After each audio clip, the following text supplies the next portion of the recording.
Be seated. Our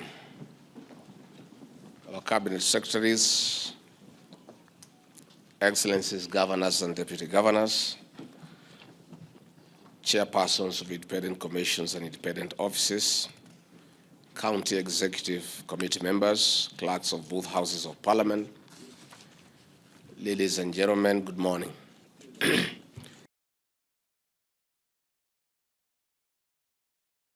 It is with great honor that I welcome you to the 24th ordinary session of the Intergovernmental Budget and Economic Council. I wish to specifically welcome the newly appointed Cabinet Secretaries to IBEC, and more specifically the Cabinet Secretary for the National Treasury and Economic Planning, the Honorable John Bandi. Your leadership is vital as we work together to strengthen our country's fiscal policy for economic development. Our presence at this forum today highlights the critical mandate of IBEC in strengthening cooperation and consultation between the national government, county governments, and key agencies.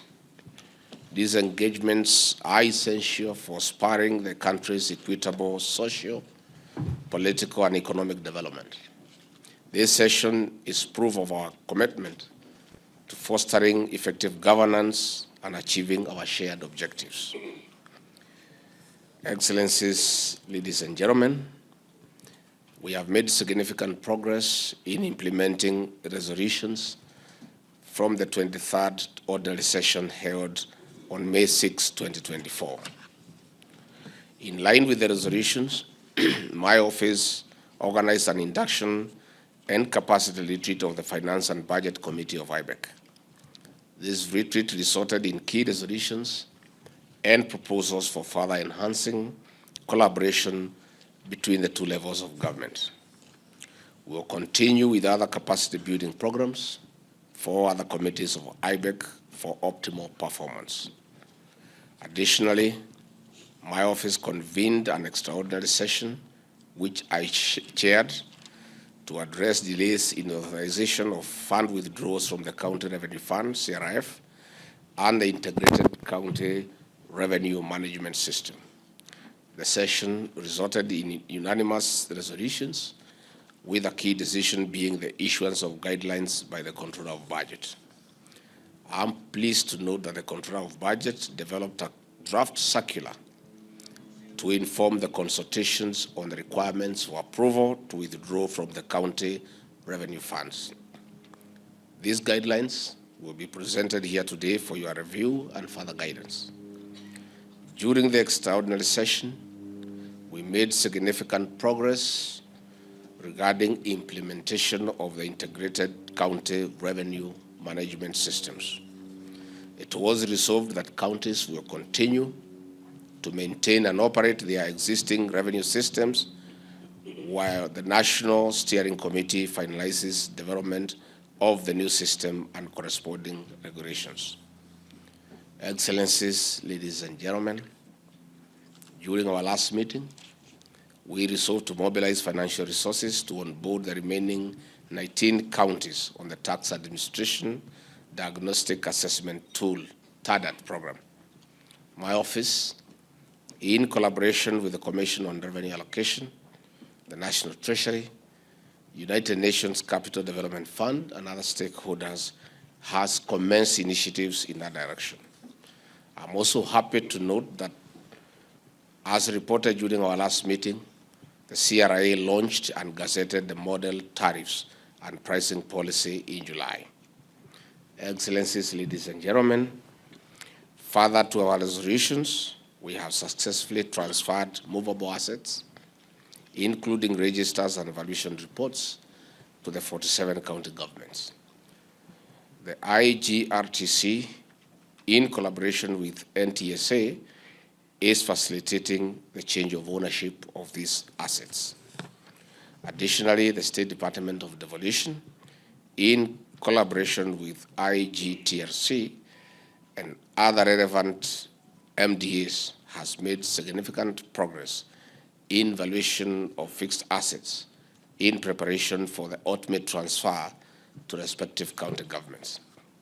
Excellencies, ladies and gentlemen, besides the Ministry of Tourism, in executing the 50/50 revenue sharing directive from the national parks, which host counties, has established a technical team of relevant stakeholders to develop a comprehensive implementation roadmap, a topic that our Minister for Tourism and Wildlife will be speaking to in the agenda. The team has made significant recommendations, including proposing that the matter be handled by CRA in line with the constitutional mandate on revenue distribution. I urge the Ministry and CRA to expedite this process to ensure full compliance with the presidential directive. Excellencies, ladies and gentlemen, on the other hand, pending bills remain a significant concern for both levels of government. That is why we have specifically requested the Controller of Budget to provide regular progress reports during IBEC meetings. Excellencies, ladies and gentlemen, the fertilizer subsidy program has recently been at the center of the national discourse. Through the Ministry of Agriculture and Livestock Development, we are enhancing farm production. The subsidy initiative is crucial in cushioning smallholder farmers from fluctuations in fertilizer prices, enabling them to retain competitive and contributing to reducing the high cost of living. Let me thank counties for their support in the last mile delivery of the fertilizer. I wish to state that our administration is committed to boosting and sustaining productivity in agriculture as per the bottom-up economic transformation agenda. Excellencies, ladies and gentlemen, in execution of the mandate of my office in overseeing tea, coffee, and dairy subsector reforms, we have made good progress in our determination to put more money in the pocket of the farmer. I urge county governments to work with us to avoid duplication for better results. As we also work to anchor and strengthen governance in cooperatives, it is important to note that farmers in other key subsectors are facing serious exploitation from middlemen for lack of sector-specific societies at the grassroots. For instance, absence of cooperative societies in the avocado subsector contributes to expensive inputs. Farmers are missing out on economies of scale, extension services, as there are no joint trainings of agronomist visits, poor prices due to brokers, among other challenges. I would like to congratulate the counties of Murang'a, Meru, and now Laikipia for taking lead in organizing the avocado farmers into cooperatives. I want to throw a challenge to other county governments to borrow a leaf from the above-mentioned devolved units to benefit our farmers. They are all Kenyan farmers. Excellencies, ladies and gentlemen, in our focus of putting more money into the pocket of the farmer, it is imperative that we also harmonize cross-county policies to enhance trade. A cabbage farmer from Meru targeting Kajiado town will have to pay cess in Meru, Embu, Tharaka Nithi, Kirinyaga, Murang'a, Kiambu, Nairobi, Machakos, and Kajiado, a total of 9 counties. This not only eats into their profits, but also increases the cost of doing business. The ripple effect is a poorer farmer and a high cost of living for everyone. I want to urge our county chief executives who are here that we need to consider harmonizing rates and even be more innovative in resources mobilization to spur inter-county trade. The power of devolution lies in inter-county trade stimulating policies. Excellencies, ladies and gentlemen, the draft Alcoholic Deals and Drugs Control Law Bill 2024 envisions national level licensing for alcoholic drinks and drugs, with revenue going to counties and the relevant agencies. We continue to urge counties to work with other national government agencies in establishing rehabilitation units in level 3 to 5 hospitals to assist those affected by the illicit alcohol and drug abuse. I'll be engaging the COG Committee on Legal Matters on this aspect where we are urging counties to consider agreeing that NACADA takes over licensing where the counties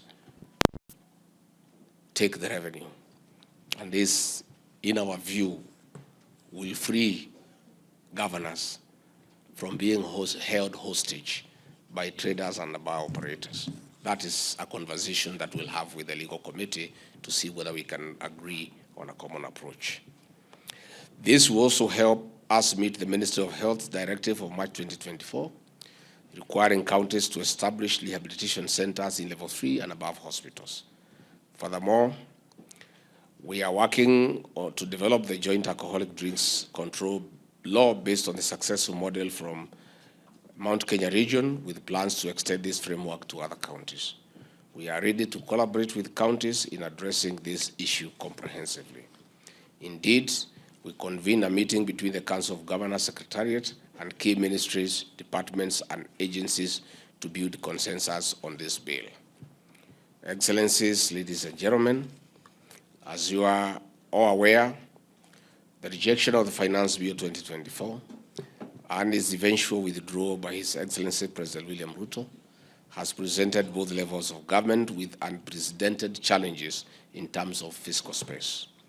This resulted in critical fiscal documents being withdrawn, while some at various stages of parliamentary approval. The voice of the people of the Republic of Kenya has been heard, and we must work collectively to move forward.